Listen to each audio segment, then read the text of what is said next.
Mamadou Lamine Sarr, bonjour. Bonjour. Le parti APR de l'ex-président Macky Sall a décidé de boycotter la journée du dialogue national qui est prévue ce mercredi 28, une journée instaurée par Macky Sall lui-même en 2016. Comment peut-on expliquer cette contradiction? Je ne sais pas si on peut le considérer comme une contradiction, en tout cas à leurs yeux, mais ce qui est certain, c'est que c'est effectivement quelque chose qui peut être reproché et qui est déjà reproché à ce parti-là. Et donc c'est, à mon avis, quelque chose qui montre toute la difficulté d'abord du dialogue, même après les élections présidentielles et législatives, du dialogue politique en général, et qui illustre également toutes les difficultés de ce parti-là à se restructurer, à se réorganiser, à avoir en tout cas une perception, une vision politique claire par rapport au pays. Ce n'est pas une première en Afrique, ce n'est pas une première au Sénégal. Les partis qui perdent le pouvoir après une décennie ou deux d'exercice ont tout le temps du mal à se restructurer. Okay? Et je ne suis pas sûr qu'au sein de l'APR, tout le monde ait le même point de vue sur la participation ou pas au dialogue. Mais ça, ce n'est pas seulement l'APR, c'est également d'autres formations peut-être politiques. Mais ce qui est certain, c'est que de ne pas participer au dialogue pourra être interprété comme une contradiction par rapport à leur politique qu'ils ont tenté de mettre en place il y a quelques mois, quand eux étaient au pouvoir, et qu'ils ont appelé les autres au dialogue. Justement, le 8 mai, 5 anciens ministres de Macky Sall ont été mis en accusation par l'Assemblée nationale et renvoyés pour malversation présumée devant la Haute Cour de justice. Est-ce que ce ne serait pas plutôt la vraie raison de ce boycott? Oui, très certainement, c'est un point de discorde. Si vous prenez les tensions politiques qu'il y a eu, notamment au niveau de l'Assemblée nationale, dont le point d'orgue, ça a été effectivement l'inculpation de ces 5 anciens ministres, c'est effectivement un point de motivation, en tout cas, pour l'APR, parce que c'est quand même d'anciens ministres de ce parti, dont je rappelle, parmi les 5, si je ne me trompe pas, il y en a 2 qui sont actuellement des députés, donc l'immunité a été levée. Donc tout cela ne facilite bien évidemment pas le dialogue que l'actuel président et son équipe veulent instaurer. Il y a ça, il y a également peut-être les relations un peu difficiles, même si c'est à distance, n'est-ce pas, entre l'actuel régime et l'ancien président de la République, donc le président Macky Sall.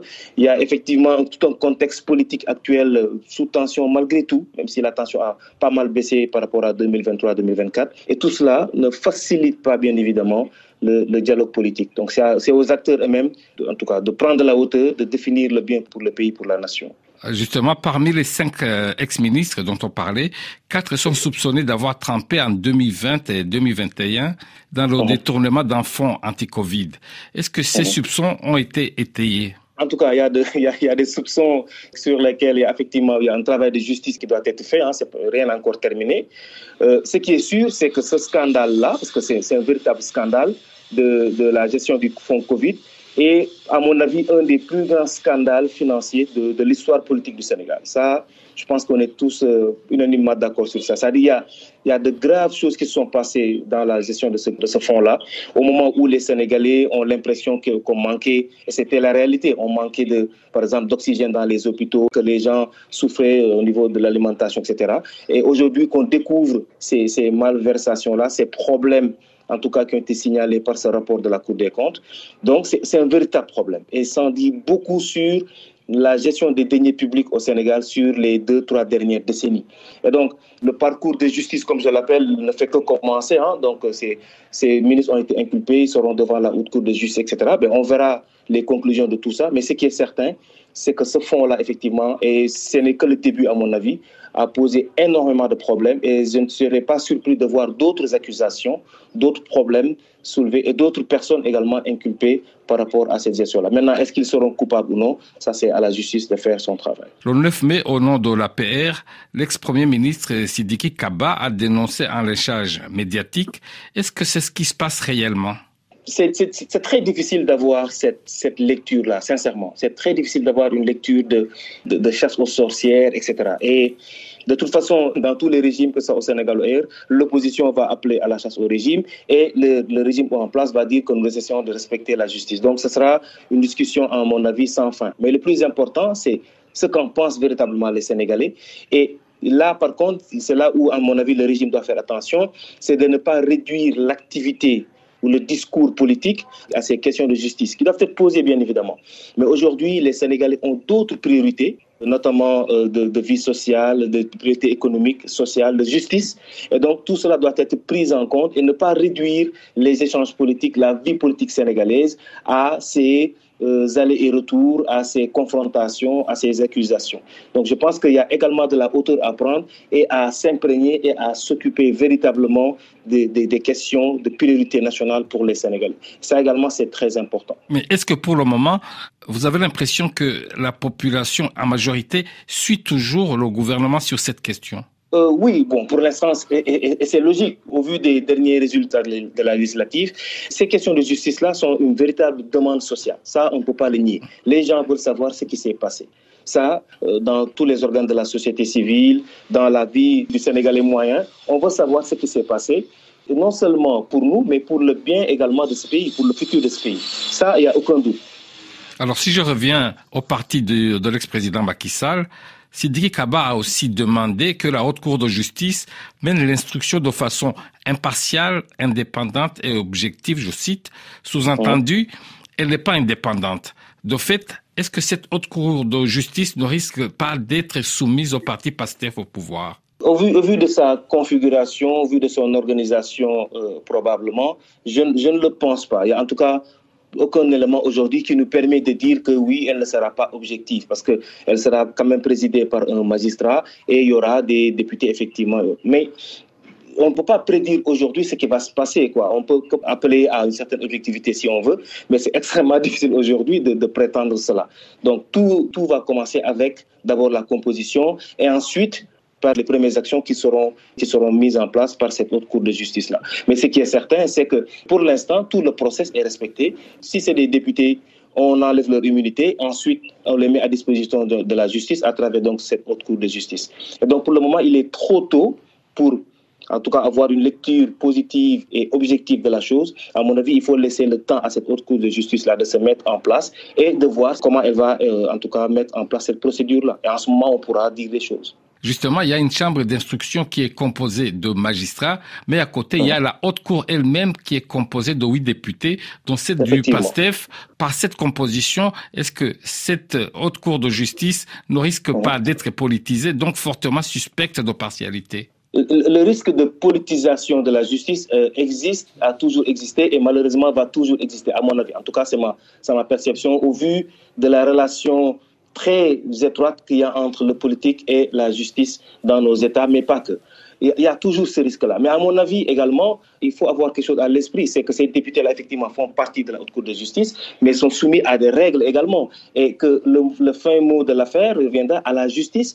Et que, comme je l'ai dit, il faut avoir à l'esprit également que cette Haute Cour de justice est présidée par un magistrat qui connaît la justice et qui sait comment ça marche. Et donc, je pense que regardez ce qui s'est passé avec la dernière décision de la Cour constitutionnelle qui, malgré le vote de la majorité de PASTEF, a retoqué un peu ce texte-là, n'est-ce pas, sur les derniers événements de 2021-2023.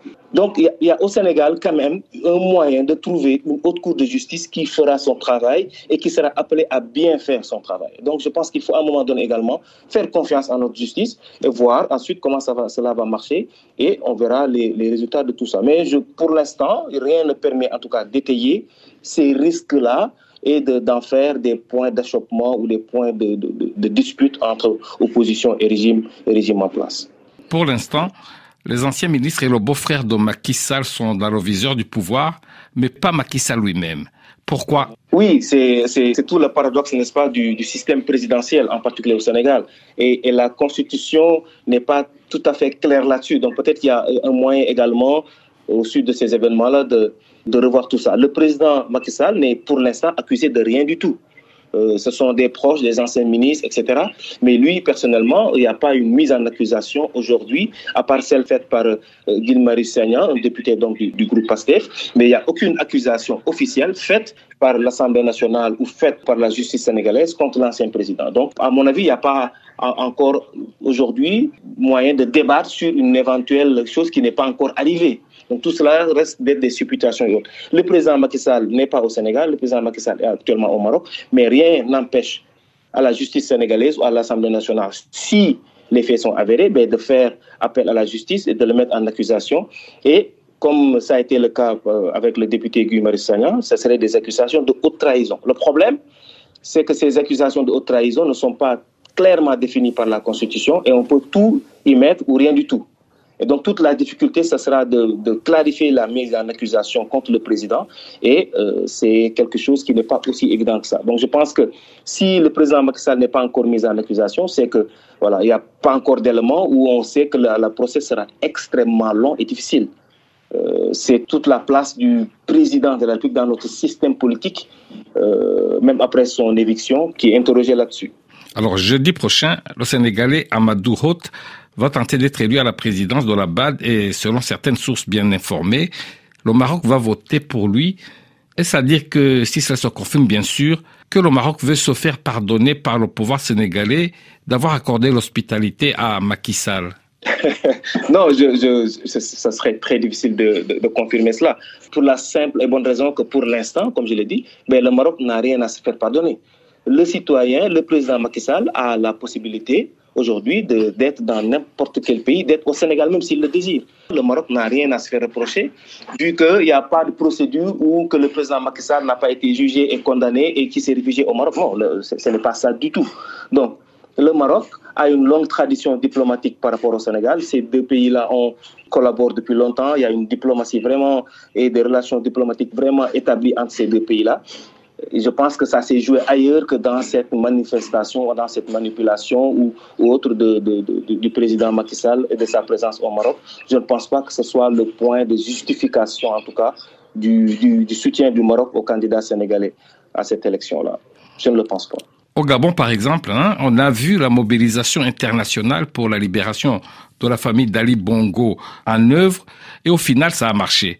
Peut-on dire qu'il existe une solidarité entre chefs d'État et anciens chefs d'État qui profite ou qui va profiter à Macky Sall? Ah oui, bonne question.